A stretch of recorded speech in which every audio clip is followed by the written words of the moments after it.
some of the children were given plain water, syrup, and tea to replace milk. Donation also can help strengthen the bonds of communication in the community. System still would not help people in need comprehensively due to some people does not have internet access network to apply for help. But without hunger would be good to our economy as well as to our health, education, equality and social investment. Assalamualaikum warahmatullahi wabarakatuh. Today I am referring with this as Sustainable Development Goal number 2, which is zero hunger. Before that, let me explain the definition of sustainable development first. According to Rootland 1987, sustainable development is defined as meeting the needs of the present without compromising the ability of future generations to meet their needs. It's easy to see that everything that they do to sustainable development will not result in any party in the future.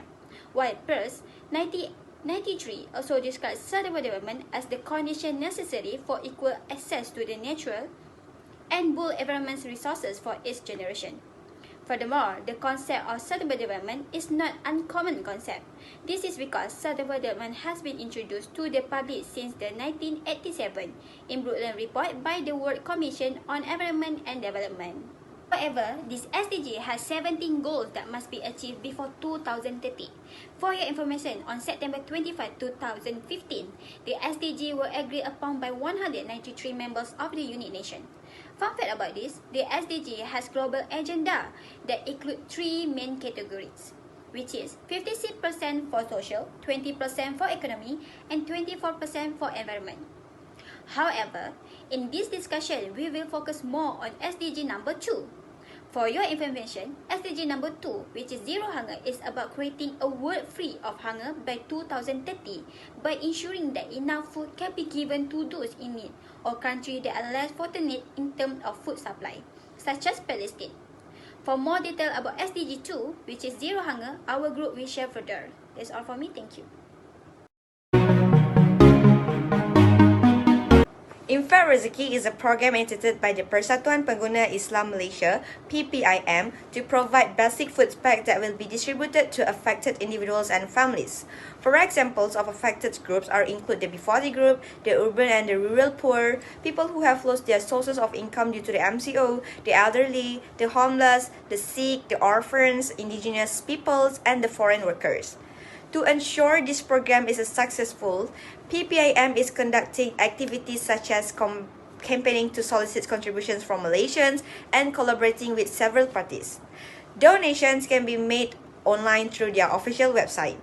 Hence, with our help and support, we can help to ease the burdens on the less fortunate. In fact, food assistance through the Infak Rezeki program can be seen to be able to guarantee that children continue to get nutrition. Lastly, in 2021, PPIM has collaborated with Manjaku Baby Mall. PPIM Chief Activist Datuk Nazim Johan explained that some of the children were given plain water, syrup, and tea to replace milk. This is very unfortunate because the child will not be getting enough nutritional needs. Thus, this is an effort to help those who are not able to provide necessary items for their children. For instance, Manjaku Baby Mall wants to provide sponsorship for babies and children's needs in order to further complement the needs of beneficiaries and help to ease the burdens of underprivileged parents. To sum it up, this program has a positive impact and always gives chance to those who want to be a part of the Infak Rezeki assistance mission so that more people will receive benefits in the future. So I will explain about the benefit and contribution on this program. The benefit and contribution that can be obtained in the Infak Rezeki program organized by PPIM is that this program can help those in need as intended in the Infak Rezeki program. This food aid provide assistance to the needy community directly. As we know, the COVID-19 pandemic has caused many people to lose their jobs or income, so food donation can help them meet their basic needs. Directly, it can also reduce the financial burden on the recipient on contribution. By obtaining assistance such as food parcels, they can allocate existing resources for other needs, such as saving on spending bills or meeting health needs.